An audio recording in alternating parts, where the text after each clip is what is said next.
Y a esta hora le damos la bienvenida a la ministra del Ambiente, Fabiola Muñoz. Muy buenas tardes, bienvenida nuevamente a Nacional. Muy buenas tardes, muchísimas gracias por la oportunidad. Siempre Radio Nacional es una ventana muy importante para todo el país. Bueno, usted ha retornado al Ministerio del Ambiente. ¿Cuáles son, ministra, los planes a corto plazo, lo más urgente que va a implementar en los primeros 100 días de gestión? Bueno, había una agenda que nosotros habíamos venido trabajando desde la primera vez que yo estuve en el ministerio. La ministra Lucía Ruiz continuó parte de ese trabajo muy, muy importante en este cambio de cultura que tenemos que hacer como país, en el sentido de, ya hemos implementado el tema de dejar de usar plástico de un solo uso. Creo que eso ha calado muy bien, la población está muy comprometida con ese cambio. Ahora tenemos que lograr el salto a un manejo más eficiente, y todo el tema de reutilización, ¿no? El tema de manejo de residuos, que creo que es un paso muy importante también como país. Y hay otros temas que están en la agenda, como por ejemplo empezar a trabajar con el sector privado, en revisar temas que tienen que ver como, por ejemplo, el crecimiento de la construcción en nuestro país hace que también se generen muchos escombros. Y no tenemos inversión privada que haya ido para el tema de escombreras. ¿Qué se necesita facilitar para que la gente quiera invertir en el tema de escombreras?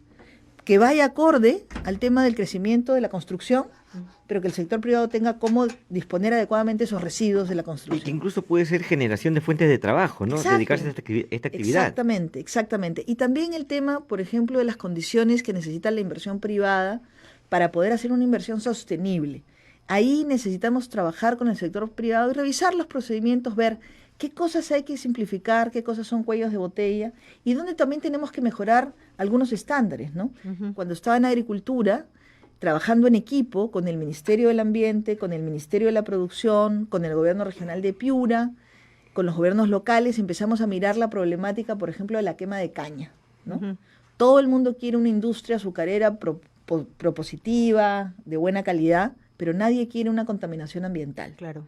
Entonces, los ciudadanos y ciudadanas de Piura tienen derecho a tener un ambiente saludable.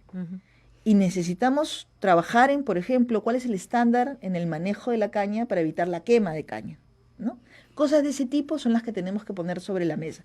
Habrán cosas que signifique simplificar procedimientos para la inversión privada, habrá cosas que signifiquen hacer cambios en nuestros estándares, inclusive en algunos hay que ver, oye, estamos en lo correcto, el uso eficiente del agua, por ejemplo, ¿no? Ahora, disculpe, ministra, que le interrumpa. No, todos son temas muy importantes, incluso podría decir hasta urgentes, que de verse que se tienen que seguir desarrollando, ¿no? Que incluso usted impulsó muy bien cuando estuvo la primera vez en el Ministerio del Ambiente y lo retomó, incluso lo continuó la ministra Ruiz, la ex ministra Ruiz ahora, pero nada se puede hacer si es que continuamos en esta situación de crispación y de polaridad en la que estamos. Hoy hemos escuchado al presidente de la República decir muy temprano desde Pucallpa, refiriéndose a la decisión de la disolución del Congreso, que estas han sido unas decisiones muy difíciles pensando en lo que va a ser mejor para el país y para todos los peruanos. Pero ¿cómo llegamos a trabajar todos nuevamente de manera conjunta y que puedan incluso viabilizarse todas las cosas maravillosas que nos está comentando y se están proyectando, si es que todavía ni siquiera tenemos un norte o un rumbo fijo en la cual pues los peruanos nuevamente nos miremos? Hablo del Congreso y del Ejecutivo, ¿no? Que continúan en esta situación de polaridad. ¿Qué hacemos? ¿Por dónde empezamos? ¿Cómo nos destrabamos? Bueno, lo cierto es que creo que nosotros ya no estamos en ninguna situación de polaridad. O sea, para nosotros el orden constitucional es lo que ha primado. Se ha utilizado un mecanismo constitucional que le ha permitido al país salir justamente de este entrampamiento que teníamos, y nosotros, todos los ministros y ministras, estamos trabajando y haciendo las cosas que tenemos que hacer, ¿no? Y no vamos a permitir que el ruido de algunos que no están de acuerdo con darle condiciones al país de viabilidad nos impida o nos desenfoque del trabajo que tenemos que hacer, ¿no? Entonces creo que ahí efectivamente todos y todas los peruanos lo que buscamos es un país que se desarrolle, que tenga crecimiento, pero un crecimiento inclusivo. Y para eso hay que trabajar, ¿no? El presidente nos ha pedido el día de ayer que seamos el doble de rigurosos en la lucha contra la corrupción, digamos, pero a la vez también pongamos el doble del esfuerzo en resultados concretos, ¿no? Entonces van a ir por cuerdas separadas, imaginamos, ¿no? El tema y el trabajo que van a tener que hacer de manera sectorial cada uno de los portafolios y también, ¿no? Enfrentamiento que aún se está manteniendo pues entre los que han sido disueltos y el Ejecutivo. Porque el presidente, imagino, les dijo ayer bien claro, a seguir chambeando, porque lo que necesitamos es que el Perú siga desarrollándose, ¿no? Porque, Sí. digamos, todos los días hay problemas. Miren, la comisión permanente que está funcionando y sesionando tiene unas funciones bien acotadas y bien definidas, ¿no? Y espero que en el transcurso de los días, cuando ya empecemos nosotros como Ejecutivo a aprobar los decretos que correspondan, la comisión haga también su trabajo. Pero mientras tanto nosotros seguimos enfocados en lo que tenemos que hacer, muy focalizados en el bienestar de la población, en el crecimiento, en generar inversión inclusiva para nuestro país, en el desarrollo sostenible. Hoy día en la mañana estaba conversando, hay un tema, por ejemplo, que es clave para nosotros y que tiene que ver con el tema ambiental y el tema agrario, por ejemplo, y es una de las cosas más importantes que impulsamos también en la agenda, ¿no? Usted ha podido hacer incluso el match ahí preciso, ¿no? Sí, Porque viene de hecho es bien interesante, ¿no? Todo el tema de agricultura familiar que impulsamos en agricultura tiene que ver con el tema de poner en valor los productos de nuestra agrobiodiversidad. Pero también tiene que ver con el tema de la inocuidad y de la seguridad alimentaria. Entonces, uno de los principales problemas que tenemos en el país es el excesivo uso de pesticidas, de agroquímicos, que no son buenos para la salud. Ahora, ese es un tema reciente también porque ha habido una prohibición, ¿verdad?, de una producción peruana de quinoa. Lo que pasa es que, fíjense, nosotros tenemos estándares, ¿no?, que hacen que los tengamos que cumplir para las exportaciones. Y cuando uno no lo cumple, y hay, como en este caso, una evaluación de muestreo, pueden detectar a quien no cumplió y paralizar un embarque. O sea, no ha pasado esa quinoa que ha sido exportada Exacto. en nuestro país. Eso no quiere decir que todos los productores de quinoa tengan problemas para exportar su quinoa, pero lo que quiere decir es que algunos de ellos no han cumplido con los estándares que se necesitan. Pero nosotros tenemos que romper este tema de un doble estándar, porque fíjense, para los productos de agroexportación, en líneas generales, tenemos un estándar muy alto. Usamos, en la mayoría de los casos, productos de muy buena calidad que están permitidos, que son orgánicos, para estar en los estándares internacionales. Pero aquí dentro del Perú nos preocupamos muy poco de el tomate, la papa o lo que nosotros consumimos. Oye, ¿con qué agua se ha regado? ¿No es cierto? ¿Con qué pesticidas estás trabajando? Si es orgánico, no es orgánico. Y esa es la comida que nosotros todos los días consumimos. Entonces, tenemos que preocuparnos de nuestra gente también, no solo para los productos que se exportan, sino también para los productos que se consumen acá. Y esa es una campaña muy importante sobre el tema de inocuidad alimentaria, sobre el trabajo con pequeños productores de la agricultura familiar, pero donde se cruza el tema ambiental, que es uno de los temas claves también. Ministra, yo quería preguntarle sobre las bolsas de plástico, la bolsa de... ahora que se está pagando por la bolsa de plástico, ¿cuánto ha disminuido la producción de estos artículos? ¿Hay alguna cifra, alguna estadística? Bueno, yo no tengo, como comprenderán, todavía no me he sentado en él, pero estoy segura que se han reducido. Y hay una forma simple de ver las cosas, ¿no? Yo recuerdo que cuando empezamos todo este proceso, tuve la oportunidad de conversar con la embajadora de Reino Unido, me parece que fue que me hacía el comentario, que cuando ella llegó al Perú hace unos años atrás, ella iba a comprar con sus bolsas de tela. Y todo el mundo la miraba con cara rara, ¿no? Oye, ¿qué haces viniendo con bolsas de tela si acá te regalan las bolsas? Cuando empezamos la campaña y todo el proceso de no al plástico de un solo uso, menos plástico, más vida, hubieron supermercados que empezaron a poner cajas especiales para que la gente que llevaba sus bolsas de tela pudiera pagar más rápido, digamos, ¿no? Y resulta que ahora con el tema de que la gente tiene que pagar, en todas las cajas del supermercado, la gente ya está usando sus bolsas de tela. Ya no tiene que esperar esa caja especial para que te atiendan rápido, porque en todas tú vas con tus bolsas, ¿no? Yo sigo usando mi bolsita todavía, que está acá conmigo y ya está viejita, pero... y es una práctica que yo veo cada vez más en la gente. Ahora, ministra, lo que sí he escuchado quejas en los supermercados, no a la medida, sino que dicen, si me están cobrando por la bolsa, ¿por qué le ponen publicidad? no deberían poner publicidad porque yo estoy pagando por esa bolsa. O sea, debería en todo caso ser una bolsa con un mensaje que aliente este tipo de campaña, por ejemplo, ¿no? Mira, esa es una buena sugerencia. La verdad es que yo creo que van saliendo cosas así como esta idea que me parece súper positiva y hay que planteársela a las empresas, ¿no? Porque creo que efectivamente los ciudadanos y ciudadanas estamos siendo cada vez más conscientes, ¿no? Y si tuviéramos un buen mensaje en la bolsa, Por ejemplo. yo creo que no tendrían inconveniente en que abajo esté el logo de la empresa, ponte, pero que el mensaje central sea uno de estos mensajes propositivos que hagan que la cultura siga avanzando, ¿no es cierto?, en el manejo adecuado de los residuos, en la reducción del plástico de un solo uso. Es una buena idea, me la voy a llevar. Cuestión de plantearle, ¿no? Claro. Así a las es, empresas. así es. Ahora, ministra, y justamente hablando de buenas ideas y de cosas que en verdad surgen muchas veces del uso, del consumo y también de la juventud, ¿no? Que está muy, muy pendiente de los cambios que se pueden hacer. La escuchaba más temprano señalar que usted tuvo experiencias, incluso ya de compartir con la nueva ministra de Economía, porque han habido críticas, ¿no? Y son críticas en verdad bastante injustificadas porque de alguna manera, ¿no? Pretenden de repente, pues, no lo sé, si quitarle méritos a alguien que de manera académica y profesional ha tenido sus logros y esos logros pues le han llevado pues a obtener ahora un nombramiento bastante importante.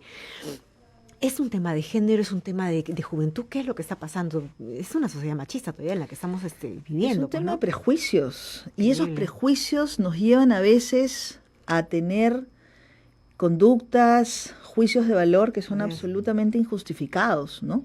O sea, a mí me pasó, yo he pasado exactamente la misma experiencia que María Antonieta está pasando cuando entré al Ministerio de Agricultura y Sí, Riego, lo ¿no? recordamos. Ujú. ¿Cómo es posible? Es abogada, no sé qué. Antes ya habían habido inclusive ministros abogados, economistas, sociólogos, y nadie nunca había dicho absolutamente nada. Ujú. La única diferencia es que nunca había habido una ministra mujer, ¿no? En el caso del Ministerio de Economía y Finanzas, el tema es, oye, es joven, ¿no? Ujú. Demasiado joven, no tiene experiencia suficiente. Lo cierto es que tiene la misma edad que tuvieron otros hombres que asumieron la cartera de Economía. Y que cuando llegaron, imagino, pues a esos cargos, la gente señala, como lo leíamos en un tuit, ¿no? Ah, es una joven promesa, ¿no? Exacto. Entonces, pero ahora, en realidad, la crítica es que es demasiado joven. ¿Y cuál es la diferencia fundamental entre un joven hombre y una joven mujer? ¿No es cierto? Entonces, creo que este tipo de cosas las tenemos que desterrar. Es más, yo hoy día, y muy apenada, de verdad, porque yo considero que Apoyo, por ejemplo, es una entidad súper seria, Ujú. leía un reporte que me mandó un compañero del colegio acerca del gabinete Ceballos, ¿no? Y en todo el brochure acerca de la descripción del gabinete, tú encuentras la descripción ministro por ministro, Ujú. ¿no? Y en el caso de María Antonieta está el perfil académico, Claro. el perfil político, y abajo dicen, es hija del rector de la universidad no sé qué. En ningún otro perfil, de ningún otro ministro, han mencionado que uno sea hijo, Oye. nieto, sobrino de alguien. O sea, ¿por qué en este caso, ¿no es cierto?, se menciona una cosa así? ¿Acaso eso es un referente importante para que lo pongan en la descripción de los ministros de Estado? ¿Eres hijo de quién? O sea, entonces, probablemente lo hayan hecho con muy buena intención, pero es una información que para un espacio de ese tipo no tiene ninguna relevancia.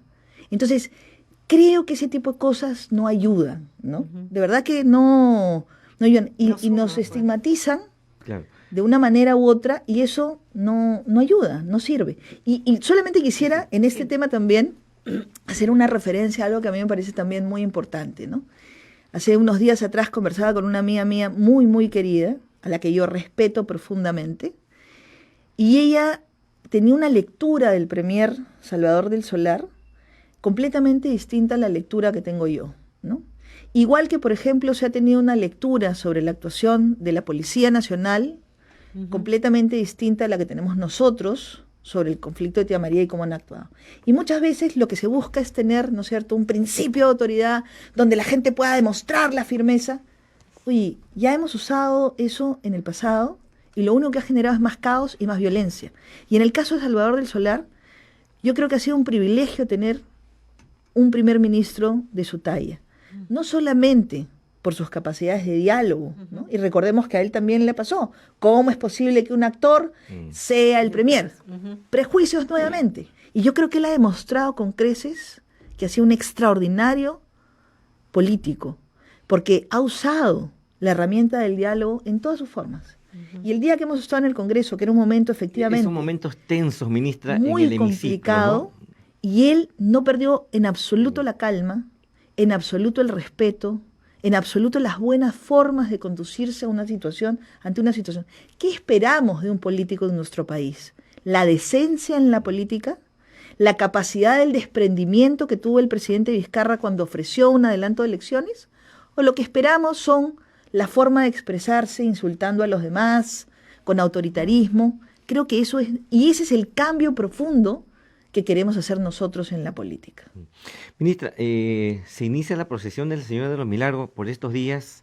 Los fieles, las miles de personas que van a acompañar al Señor, ¿cómo pueden dar una muestra que están comprometidos con el cuidado del medio ambiente cuando lleguen al centro de Lima? ¿Cuál es la exhortación, la recomendación que se puede hacer para que utilicen bien los desechos? ¿Cuál es el mensaje que les daría? Miren, hace unos meses atrás yo era ministra del Ambiente, ¿no? Y hubo un partido de fútbol. Me fui al estadio. Y el señor que se sentó a mi costado, que yo no conocía, porque estábamos en las tribunas, estaba con un niño, ¿no? Que después me contó que era su sobrino, me parece. Yo pedía, o sea, compré unas galletas, me comí las galletas y guardaba en el bolsillo del pantalón la envoltura, ¿no?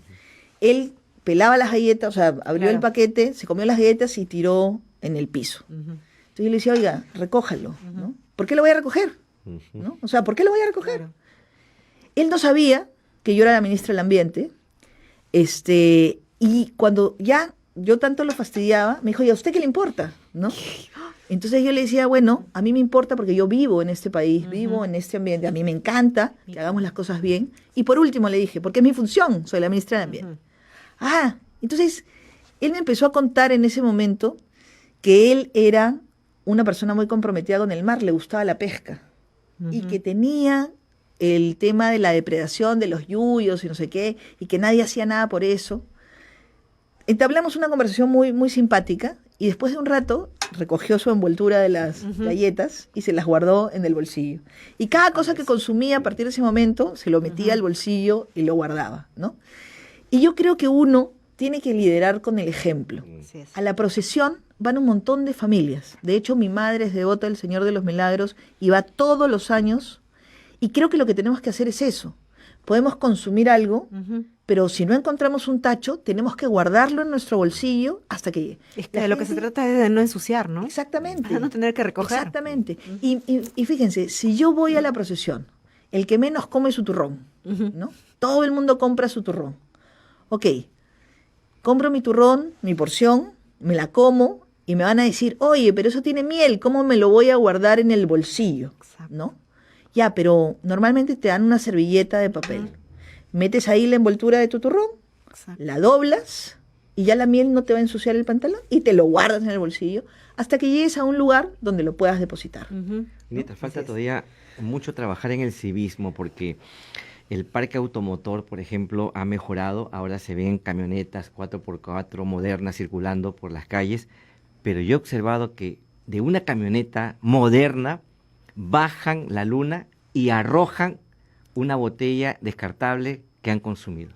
Entonces, se ha mejorado en la compra de un bien, pero no en el civismo, ¿no? Pero como es que, persona. Miren, el tener recursos económicos no es sinónimo de tener educación, civismo y respeto.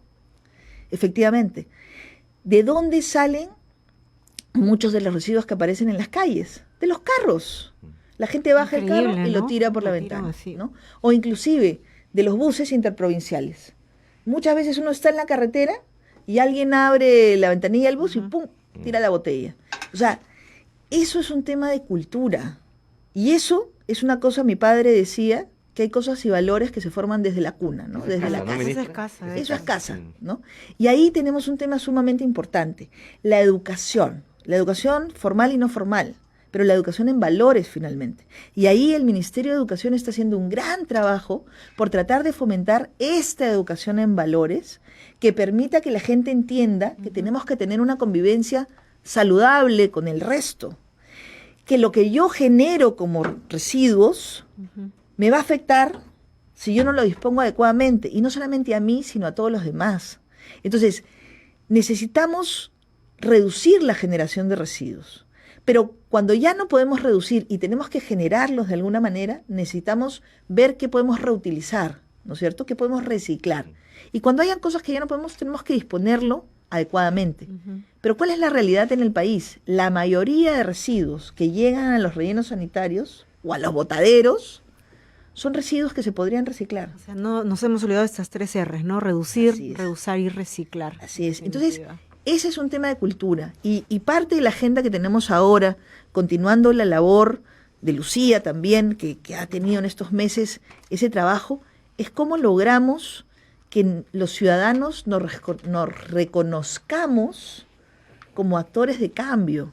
O sea, muchas veces yo converso con la gente y me dicen, es que el Estado no ha hecho esto, es que el Estado no ha hecho el otro. Oye, la verdad es que sería una vergüenza que la gente ande tirando por la calle y un barrendero al costado recogiendo. Eso no sería correcto. Ministra, nos gana la hora. Una chiquita. A ver. Algún día usted escribirá un libro en sus memorias. ¿Cómo fue ese tránsito de la sala de embajadores hasta el hemiciclo del Congreso? Porque usted fue una testigo de excepción de todo lo que pasó y que no se vio en las cámaras. Yo creo que sí, y es parte de la historia que el país está viviendo y que merece ser contada, ¿no? Porque, fíjense, yo nunca he conocido un hombre con más determinación y con más decencia y convicción en la lucha contra la corrupción que el presidente Vizcarra. Y creo que eso es algo que nos ha inspirado a los ministros y ministras que lo acompañamos en el gabinete.